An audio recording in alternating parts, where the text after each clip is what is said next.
Hello friends, welcome to yet another episode of Once a Parent. I, Sheetal Bapat, along with my friend, philosopher and guide Dr. Shirisha Sathe, are back here to talk to you about a few important things. Let me start by thanking you for the overwhelming response and the messages that we've been getting for the first two episodes. We hope to continue our journey in the same way to bring to you certain insights which we feel might be useful in your parenting journey. Today's episode is going to be looking at schooling and education from a different lens. In our previous episodes, we have spoken extensively about the evolution, the basic need of reproductive success, to the choices we made, which were mainly around two important choices and milestones, which were farming and the Industrial Revolution, and how this shaped the entire fabric of the society as a whole, and that has also shaped our role as parents.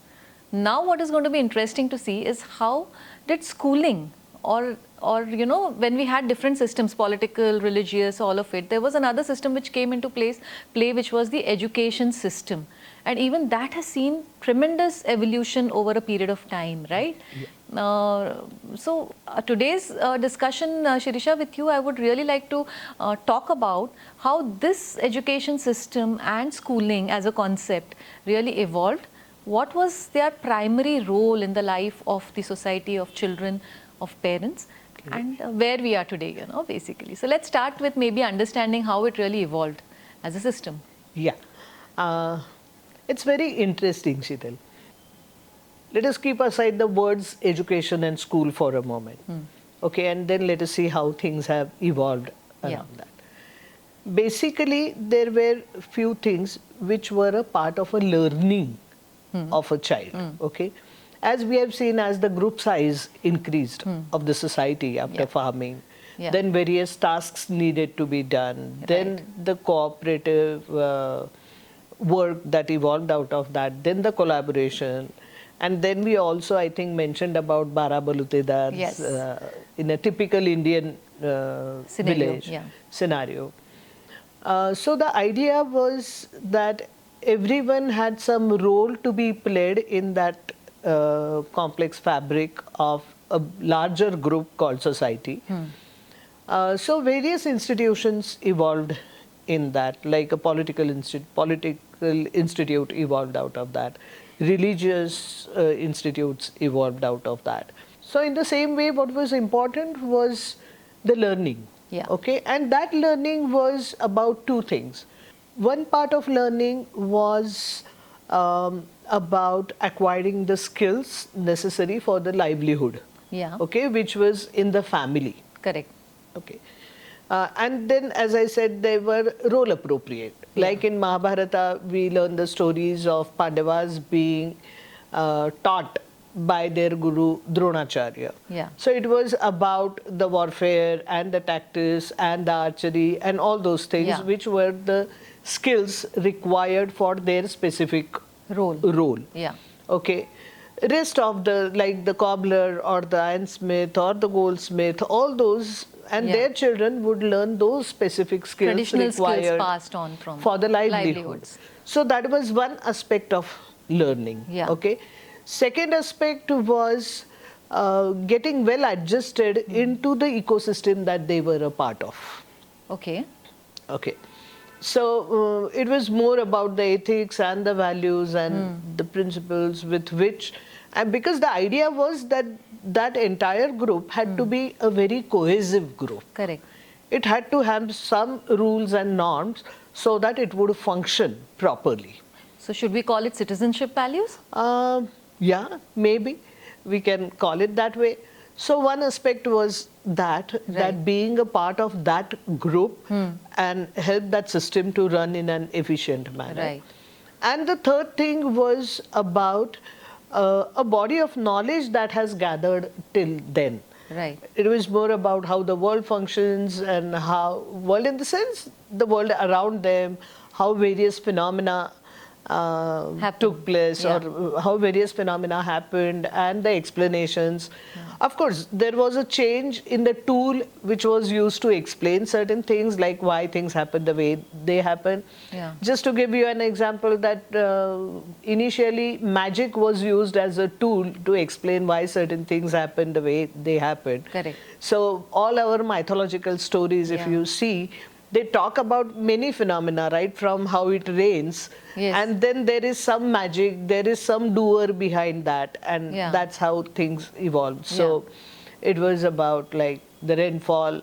So in Indian subcontinent, it was about a story from Rig Veda, which was about Indravrajra. Indravra.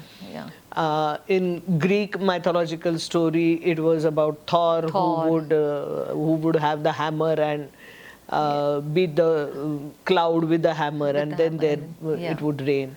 Yeah. Then there was a kind of the idea of a god, Yeah. which emerged as an explanation Yeah. about why certain things they look and they appear and they happen the way they happen.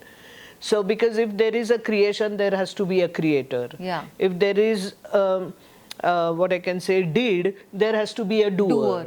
So Yeah. there emerged an idea of the god, that who does this. So there Yeah. has to be some entity. Supernatural entity Exactly, which is doing which things. does that. Then it was more about the cognition or the thought that why humans behave the way they behave, why they think the way they think, in so many ways. Yeah. I'll just give you a simple example, like all living organisms die, right? But human beings are the only ones who contemplate death. Interesting. Yeah. Right? So we think about death. So Yeah. what death means. So all these concepts also started emerging. And then so were came, many inventions and scientific. yeah, after that started the idea of developing certain tools and techniques. So then there came certain tools or instruments, Yeah. because of which we could find why things happen the way they happen. happen. So probably in those days, a child in the Indian subcontinent, if we ask that child why it rains, that child would have given the story of Indravrajra. Not the water cycle. No. Yeah. Okay, so now the child in Greece and child in Indian subcontinent will give you the same Same answer. answer about the Yeah. water cycle. Yeah. So this is how the process of learning Correct. has changed in so many ways. But the basic desire was to know. Okay. Right. So, as I said, knowing the skills, then developing some code of conduct or ethics or values or principles, because that larger group has to function. So the entire idea was learning and knowing. Okay. So on one hand, it was how you can be, so being. Yeah. And on the other hand, there was who you can become. Those were the things which were an essence of this entire process. Yeah. So there were gurukuls and ashrams and Yeah. all those things. Yeah. But as I said, the basic idea was being and becoming. Becoming. Both parallelly Yeah. imparted. So knowledge transfer.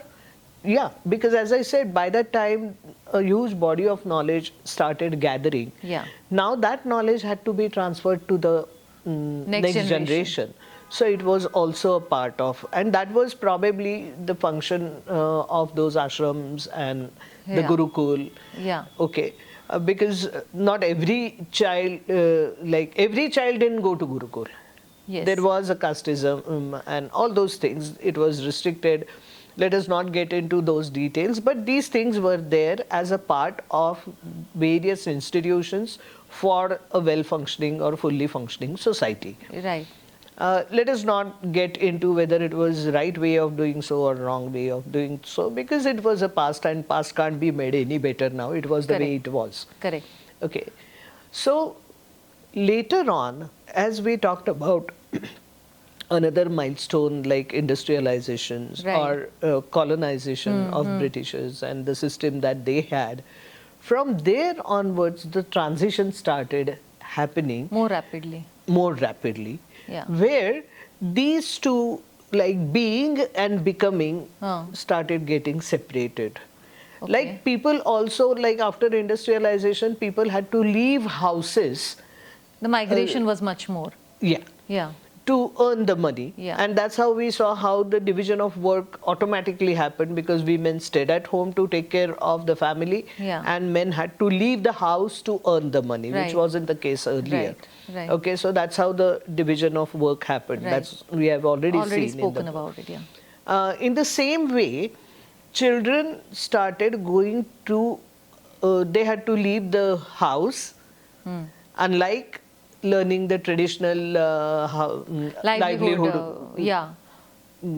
Trades skills. or skills, yeah. skills. So they started going to a different structure or an institution called school. Right. Okay, so being and becoming then became two different So aspects being of was their more life. about being a well-adjusted adult. So Yeah. preparing to be a well-adjusted adult in the society. Correct. And becoming was about livelihoods, gaining skills for Skills livelihoods. for livelihood. Okay. Okay, so that got separated. Okay. Okay, which were almost like intertwined before. Okay. But which got separated later on. Okay, still both were more hand in hand. Yeah. Both work parallelly. Okay. Okay, because to be a Good citizen well-adjusted or adult. well-adjusted child or well-adjusted adult, there were informal spaces Yeah. in the family, in the community, in the relatives.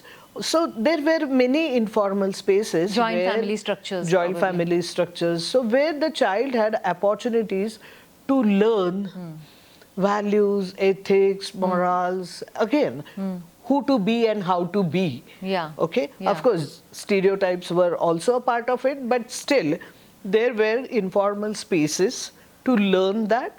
And Life that skills, would you learning- say? I mean, Yeah. like as we discussed before, like when in joint families, there was a grandmother who would give wisdom, grandparents Exactly. giving wisdom, negotiating with cousins and siblings Exactly. in joint family. Folklore and Folklore. folk stories were so much a part of the child's learning, which yeah. was most of the times a job of the grandparents. Grandparents. I know so And many stories. Like I remember going to my grandparents' house, and all of us used to gather just to hear stories. Stories. Yeah. So those stories, if you now remember or recall, you would know that they had all that essence of who to be and how to be. Panchatantra, How you should Jataka think. tales, all of those. All of them. all of Ramayana, them. Mahabharata, all those stories yeah. were all about how humans behave, how should they behave, what are the complications, what are the crisis situations, how you can deal about it. Yeah. So all those life skills were learned more by the folklore. Yeah. And as I said, those informal spaces where there were real life experiences, sometimes of the hardship, sometimes of the conflict faced, and the child would acquire those skills. And that was more or less a kind of, what I can say, it was learning like a sponge. Right. The sponge absorbs what is there in the vicinity. Yes. Okay, so it was more like that, and the neural connections started forming because of what was happening around it. Yeah. And so people normally used to walk the talk. Yeah. Okay, so those values, those ethics would percolate. Not Right. that there weren't any deviations, but those deviations were also a part of those folk stories. Right. And how it can be dealt with and how you can think differently. So those learnings could happen because of the environment in which the child started growing. Yeah. Okay. And then there was another system to which child went to become, but now that became a kind of an instructional teaching, wherein the body of knowledge gathered till that time Okay. was being transferred. Right. Okay, it was necessarily not about the livelihood, because with industrialization that entire scenario changed. Right. So it wasn't necessarily about the livelihood that the family had. Right. Okay, so a cobbler's son would not learn cobblery in the school, but would learn science and maths and languages in the school. Correct. Okay, Correct. so there came a kind of a body of knowledge, and the school then remained restricted to transfer that body of knowledge to those pupils who came to that institute. Okay, that's how schools had a defined, in a way limited role and a structured role to play, because teachers and books were the only source of information for those kids At that time. about the world around. Around. Yeah. Yeah. Yeah. Yeah. Till even my childhood. Yeah. I'm not talking about ancient No, even past. for me, but textbook and teachers. Teachers ने बोल दिया तो हो गया. हो That गया, is because that was the only source of information हाँ. about the world, about how things happen. Yeah. So all those things were happening in the school. But Right. as I said, they started drifting from these two things. But yet there were spaces to acquire life Knowledge. skills. And life skills were developed at home and families and yeah. the environment which was helping the children to Correct. actually build Correct. those Correct. skills around them. Yeah. Yeah. And schools were mostly. And do you think that it was also because of the, like we said, that earlier education or knowledge transfer was a privilege of a few. Yeah. But with industrialization, it Yeah. had to be taken across to the masses. Exactly. And there had to be a system in Exactly. place. Because they needed individuals who were skilled Yeah. for a specific skills and a knowledge base required for the industry, For the industry. So, not for the source of livelihood that they traditionally had. yeah.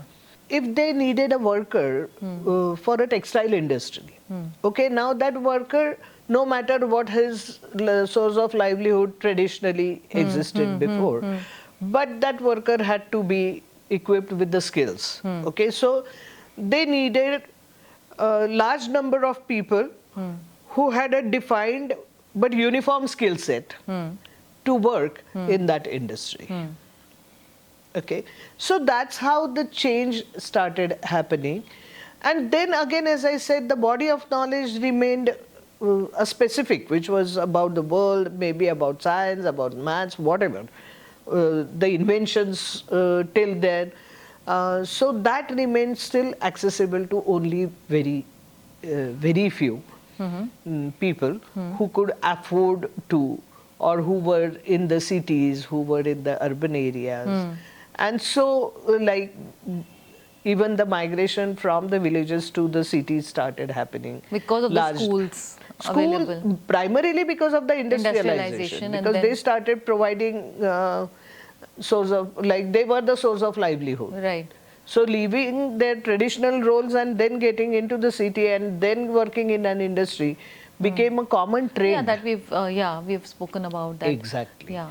So now this demarcation between having a structured education, a place where education and transfer of knowledge is happening, which is called a school, evolved probably after the Industrial Revolution.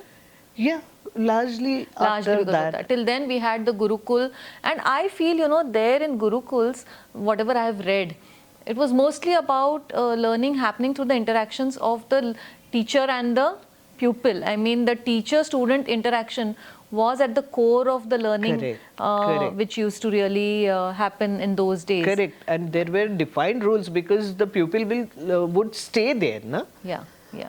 So, But now, Shirisha, if we come to think of it, in today's day and age, again, when we talk about this complex age, the the role of schools has changed so much. I mean, it is becoming a very, very important question for for parents also. You know, the entire choice of making, choosing the right school for their child, and you know, there are so many boards. These are the queries we get very often. Very often when we are right? doing, we're working with parents also. That's the point I was coming to. That in this process, what happened? Like slowly, we did not even realize what is happening. The focus shifted from the process to the product. Okay, and that is something that we have been facing like for last almost 3-4 decades now. The which process is a of learning. Process of learning To be and to then become. we created a product of that process called scores and grades. Yeah. Okay, that was a product of that process. Measures something. Yeah. Okay, and then we did not even realize when we started revolving around that product called scores or grades. Yeah. Okay, so now everything that happens around education or schools or parents looking at education is focused only around that product, okay, called scores or grades. So the school talks about it, parents demand about that, okay, the coaching classes, everything. So the anxiety is also around that product. There are edtech, we've seen case studies which have risen up and gone down because of the FOMO that they created in parents. Exactly, because that was like, the CGPA was is 10 on 10 maybe, or 9.5 on 10. Yeah. Now, whether the child has learned or not remained unanswered. In the process. Okay. Yeah. Now that's where the entire, and we did not even realize that when these mindsets got changed, and then how we started focusing on that product rather than the process. Yes. Okay. And on the other hand, because of the migration, the families started becoming more and more nuclear. So those informal spaces to build life skills. And those communities started disintegrating. Yeah. Yeah. Okay. And then, as we discussed right in the first episode, now it's a time to build the community, maybe virtual, maybe real, but then child needs a community. It needs a village. Does. So just the disintegration of what was previously existing. So not having spaces to learn who to be and how to be and what constitutes good life. Okay. And on the other hand, there is another institution which talks only about the product of that process called learning, and then everyone focusing around that. Mark oriented. So who to be, how to be, and the values and the ethics is now governed by the consumerism. What constitutes good life is now designed by the market, and the process of learning has now shifted to the product called scores. Now this is where the entire fracture has happened. Like in consumerism, typically there is a customer and there is a vendor. Yeah. In the same way, unfortunately, parents started looking at themselves as customers or consumers, and the schools became vendors. And obviously, all of us are talking about child as a product. That's so scary. It is. It is. That's so scary. And actually, when we talk to teachers and principals, and when we do our trainings in schools, a simple question that we ask them: who is your TG? Who is your target group that you're working for? And unfortunately, the teachers say, though we know that we are working for the child, it is the parents who we are catering to, their expectations and their aspirations and their demands from the school is what we are really catering to. Because again, it has become through consumerism. If I'm paying this fee, this is the value for money that I have to get. Then I have to get a finished product. Then I have to get finished. We need to talk about that in detail. Yeah. Maybe we need to do another episode on basically how this whole dynamics is changing and how at the sadly the result that we are seeing as the child, like the whole purpose of education, what I understood from what you have spoken about the evolution, I feel the whole purpose was to help an individual or a child become a well-rounded, well-adjusted adult, responsible adult in the society, and also have a transfer of knowledge and skills which would help them to have a fairly good livelihood in the society.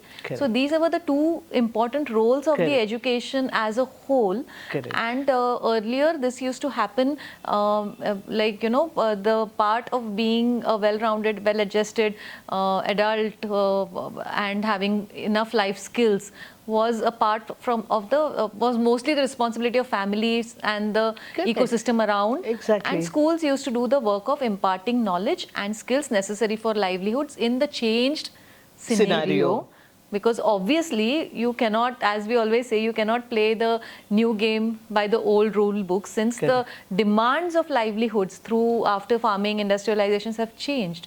So the role of schools and education was mostly to prepare the children for those livelihood options, which were mostly after industrial revolution were clerical or to do certain things in a very structured manner. Like we used to see people joining the post office and retiring from there, or the railway department and retiring from there. But today we have a transition again. Exactly. Where I think there's a global research which is saying that every child will change their careers at least thrice in their life, minimum. 6 times. 6 times now. Like after 4 to 5 years, these kids now will have to go through the transition. If we consider 30 years as like professional lifespan. Yes. Then it is expected now that the children will have to go through those transitions every 5th or 6th year. Correct. So now only focusing on marks, as you rightly said, the product, the scores, having them determine the education system is really very scary in today's day and age. And as I said, in that bargain, we have lost the focus on process of learning. So true. So true. The process of learning is so important, and how it really happened. I mean, folklores and all have contributed so much to our learning of overall values, and of course, the whole process of learning is now put into measurable output. Those were the resources, or those were the stories who told us what constitutes good life. Yeah. Okay, now there are no narratives. No narratives. Who tell us what constitutes good life, except the narrative of the market. Consumerism. I always say that, this whole thing, I grew up looking at the Nirma ad, bhala uski saadi meri saadi se safed kaise, uski saadi meri saadi se safed hai kaise, and that consumerism. And how does that matter? How does that matter was so simple before.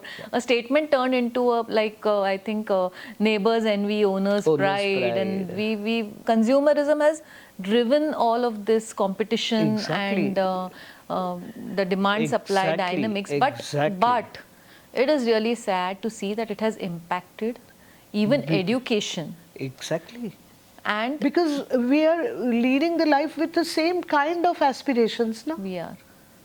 Why are we focusing on the product? Because those products of learning, grades or scores, they give an access, or those are like keys for those kind of institutions, which again guarantee you a better pay packet. Yeah. So again it boils down to money, which is the education that gives me good money. But the process of learning, we have lost. We have lost. And that's where I think it's high time that we press a pause button, question ourselves, challenge ourselves that what are we doing to our children, because we are simply looking at them as products. Okay, and tomorrow they are going to be adults who are just going to look at themselves as consumers or customers, and they would just keep on expecting something from the world, and might develop a kind of a belief that world owes me everything, okay, rather than giving back, relating and reconnecting with other people, connecting with other people, empathizing with other people. Okay, so these are certain things which we are not even looking at it. We are not challenging them. We are not pressing the pause button and examining them. So I think this is the high time that we start Yeah. examining it. Yeah. Yes. So friends, I think it is really time for us to introspect, look at schooling and education from a different lens. There is, I wouldn't say that this is right and that is wrong. I mean, we are seeing a plethora of options, whether it is different boards, whether schools right next to each other, talking about infrastructure, talking about great learning technology and all of it. But the process of learning is something which we really need to focus on when we talk about education. And as we rightly see that the spaces to develop life skills for children are shrinking, and knowledge, and I wouldn't say knowledge also, information is at the fingertips today. So then in this case, we really need to, as Shirisha rightly said, hit the pause button, think about what education really means, what is the role of schools, and what is it that the schools need to really focus on beyond scores, beyond competition, and look at how education has evolved and the real role of education to help every child understand who to be and who to become. We need more well-rounded, well-adjusted adults, and the role of schools, teachers and parents is very important in actually bringing to the fore a society which is more inclusive, equitable, well-adjusted, safe. Yeah, I think healthy society. A healthy society, I would say. Yes, a healthy society. With that, we come to the end of this episode. And in the part 2 of the episode, we are going to talk in detail about how the roles of parents and teachers and schools have changed and what we really need to do. So stay tuned to the second part of this episode, and we will see you soon. Thank you very much.